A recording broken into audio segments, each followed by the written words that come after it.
আমাদের ফ্লাইট ছিল বিকেলে, তাই নতুন শহরে পৌঁছতে বেশ রাত হয়ে গেছিল। সে কারণে পরের দিন সকালে হলো আমার বধূবরণ আর ভাত কাপড়ের রিচুয়ালস। সেদিন আমার আর মেকআপ করার সময় ছিল না, আর যেই শাড়িটা পরে আছি সেটা এত সুন্দর, আমার শাশুড়িমা দিয়েছিলেন আশীর্বাদের তত্ত্বে। আজকাল ভাত কাপড়ের দায়িত্ব ছেলেদের নিতে হয় না, কারণ মেয়েরা নিজেরাই ক্যাপেবল।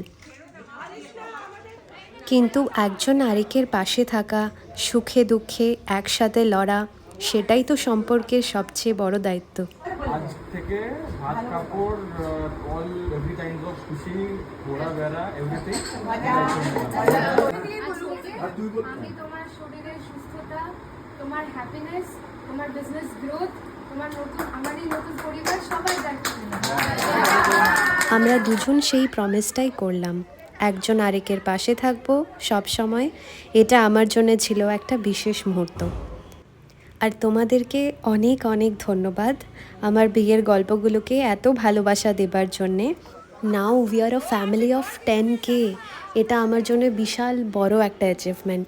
আমার বিয়ের গল্প তো শেষই হতে যাচ্ছে, কিন্তু তোমাদের সাথে আমার আরও অনেক গল্প হবে।